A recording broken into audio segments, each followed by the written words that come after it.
요즘 가요계와 방송계를 뜨겁게 달구고 있는 한 소식이 있습니다. 바로 MBN 사장과 박지현, 그리고 불타는 트롯맨 톱7 멤버들 사이에서 벌어진 믿기 어려운 이야기인데요. 이 사건은 단순히 가수나 방송사의 문제를 넘어 트로트 오디션 프로가 종영한 뒤에도 끊임없이 이어지는 뒷이야기와 방송계 내부 사정까지 낱낱이 보여주며 대중의 관심을 한몸에 받고 있습니다. 오늘은 이 복잡다단한 사건을 차근차근 정리하고 그 속의 숨은 의미를 깊이 있게 들여다보려 합니다. 먼저 사건의 전말을 살펴보기 위해서는 불타는 트롯맨의 영향력을 언급하지 않을 수 없습니다. 한때 큰 화제를 모았던 이 프로그램은 톱7 멤버들을 배출하며 새로운 트로트 스타 탄생의 장을 열었다는 평가를 받았습니다. 그러나 종영 후 약 한 달이 지난 시점에서 관련 멤버들이 활발한 활동을 펼치고 있음에도 불구하고 MBN 측은 기대했던 만큼의 반응을 얻지 못하고 있습니다. 시청자들은 이미 여러 차례 반복된 트로트 오디션 폼에 대해 피로감을 느끼고 있고 그에 따라 톱7 멤버들의 인기 또한 전성기만큼 뜨겁지 못한 것이죠. 전문가들은 올해 전반적으로 트로트 음악 방송이 작년이나 그 이전 시기에 비해 흥행에 실패한 측면, 그리고 톱7위 참신함 부족 등을 원인으로 지목합니다. 이런 상황 속에서 MBN은 뭔가 새로운 돌파구를 찾으려고 애쓰고 있었습니다. 그 중심에 선 인물이 바로 박지현입니다. 불타는 트롯맨에 출연했던 참가자 중 하나인 박지현은 프로그램 종영 전으로 가장 큰 주목을 받았던 인물 중 하나였습니다. 하지만 결국 톱7에 진입하는 과정에서 기대만큼의 성과를 내지 못했고 그 후 MBN 측은 박지현의 복귀를 추진하는 다양한 방안을 모색했다고 합니다. 왜냐하면 MBN은 불타는 트롯맨에 막대한 비용을 투자하고도 흥행 성적이 부진하자 손실을 만회하기 위해 신선한 카드가 필요했고 그중 한 명이 바로 박지현이었기 때문이죠. 그러나 여기서 문제는 박지현이 MBN 복귀의 제안을 선뜻 받아들이지 않았다는 사실입니다. 박지현 입장에서는 MBN이 진정으로 자신의 음악적 성장과 비전을 지원하는 것이 아니라 단지 막대한 손실을 만회하기 위한 돈벌이 수단으로 자신을 이용하려 한다는 의구심을 갖게 된 것으로 보입니다. 결국 MBN 사장의 설득에도 불구하고 복귀를 거절했습니다. 이 시점까지는 흔히 있을 수 있는 방송사와 아티스트 간의 이견 정도로 볼 수도 있습니다. 그런데 문제는 여기서부터 본격적으로 꼬이기 시작합니다. 최근 MBN 관계자로부터 전해진 소식에 따르면 MBN 사장은 박지현을 다시 방송 무대 위로 이끌어내기 위해 기상천외한 벤트를 계획한 것으로 알려졌습니다. 그것은 바로 MBN 시상식을 활용하는 것이었습니다. 원래 이 시상식은 MBN 한 해 동안 주목받은 인물들에게 상을 수여하는 행사였지만 올해는 시청자의 이목을 끌고 상황을 반전시키기 위한 일종의 묘책으로 활용하려 했던 듯합니다. MBN 사장은 박지현을 친구들을 응원하기 위해라는 명목으로 시상식에 초청했습니다. 박지현 입장에서도 톱7 멤버들과 오랜 인연이 있기에 그들을 응원하러 가는 것이 이상하지 않았고 이 핑계로 상에 참여하는 것은 자연스러운 일이었죠. 그러나 이날 벌어진 상황은 박지현이 상상했던 것을 훨씬 뛰어넘는 것이었습니다. 행사 당일 수많은 인파가 몰린 가운데 MBN 시상식이 진행되었습니다. 대중과 팬들, 그리고 방송계 관계자들이 한자리에 모인 자리에서 뜻밖에도 박지현이 수상 후보로 지명되었습니다. 그 상은 바로 올해의 헌신 가수 상이라고 불리는 다소 이례적인 명의의 상이었습니다.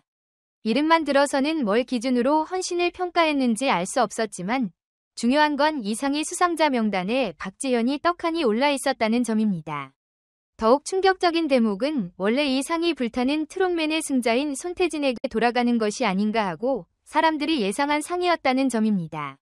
손태진은 우승자로서 MBN에 적지 않은 기여를 했고 당연히 이 상이 주인공이 될 것이라 믿은 이들이 많았습니다.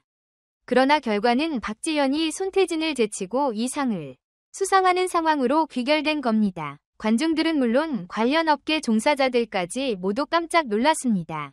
도대체 어떤 기준으로 왜 박지현이 상을 받게 된 것일까요? 하지만 충격은 여기서 끝나지 않았습니다. 무대 위로 걸어나와 박지현에게 상을 건네준 사람은 다름 아닌 MBN 사장이었습니다.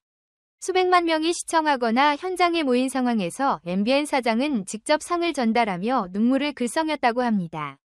그는 많은 이들이 지켜보는 가운데 박지현에게 공개적으로 사과했고 다시 한번 MBN 복귀를 요청했습니다. 이어서 만약 박지현이 복귀를 거부한다면 자신은 오늘부로 사퇴하겠다는 파격적인 발언까지 쏟아내며 현장을 뒤집어 놓았습니다. 이 장면은 일종의 극적 연출처럼 보이기도 합니다. MBN 사장은 왜 이런 극단적인 행동을 한 것일까요?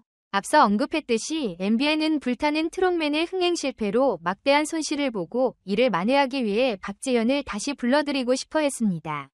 그 과정에서 평범한 섭외나 협상이 아닌 시상식이라는 무대에서 극적인 드라마를 연출함으로써 박지현의 마음을 돌리려 한 것일 수도 있습니다.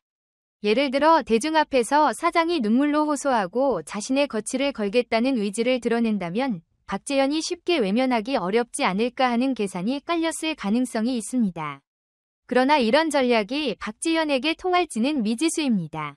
이미 박지현은 MBN 복귀 제안을 거절한 바 있고 그 이유가 단지 조건 문제나 일정상의 불편함 때문이 아니라 MBN이 자신을 돈벌이 수단으로만 바라보고 있는 것 같다는 본질적 불신에서 비롯된 거라면 이런 감정적인 호소나 극적인 이벤트가 그를 설득할 수 있을까요? 한편 박지현이 갑작스러운 상황에 크게 놀랐다고 합니다. 그도 그럴 것이 단순히 친구들을 응원하러 왔다가 어느새 수상자가 되어 무대 위로 올라갔고 게다가 상을 주는 사람이 방송사 사장이며 울먹이는 모습을 보이면서 복귀를 요청하는 상황에 처했으니 말입니다. 그 순간 박지현의 머릿속에는 수많은 생각이 교차했을 겁니다. 이게 정말 진심 어린 요청일까? 아니면 깔린 연출일까 하는 의심과 당황스러움이 함께 밀려왔을 것입니다. 현장에 있던 관계자들의 증언에 따르면 박지현은 그 자리에서 확답을 주지 않았다고 합니다. 당연히 즉흥적으로 결론을 낼 수 있는 문제가 아니겠죠. 그는 MBN 사장의 눈물과 사퇴 발언을 듣고 깜짝 놀랐다는 반응을 보이며 말을 아꼈고 이후 시상식이 끝난 후에도 별다른 추가 입장을 내놓지 않았습니다. 이 소식이 알려지자 온라인 커뮤니티와 SNS에는 다양한 반응이 쏟아지고 있습니다. 일부 팬들은 MBN 사장의 행동에 대해 너무 노골적인 감정 호소 아니냐는 비판적인 시각을 내놓습니다. 방송사 최고 책임자가 특정 아티스트의 복귀를 위해 눈물까지 흘리며 상을 주고 사퇴를 선언하는 것은 지나친 연출이라는 주장이죠. 반면 다른 이들은 이 상황을 통해 MBN이 얼마나 박지현을 절실하게 필요로 하는지 알 수 있다면서 박지현이 다시 한번 스타로서 라이드를 받을 수 있는 기회일 수도 있다고 긍정적으로 해석하기도 합니다. 이 모든 사태에서 가장 중요한 건 박지현이 어떤 결정을 내릴지 그리고 그 결정이 대중과 방송계에 어떤 영향을 미칠지입니다. 그는 지금 중대한 기로에 있습니다. 수많은 이들이 지켜보는 가운데 만약 박지현이 MBN 복귀를 수락한다면 이는 방송계 역사에 남을 만한 한 장면으로 기록될 수도 있고 혹은 또 다른 판을 뒤집을 기회를 제공할 수도 있습니다. 반대로 거절한다면 MBN 사장이 진짜로 사퇴할 경우 그 이후의 관계는 어떻게 정리될지 아무도 예측하기 힘듭니다. 이 드라마틱한 상황은 한국 방송계와 엔터테인먼트 산업의 한 단면을 보여주는 사례로 남을 것입니다.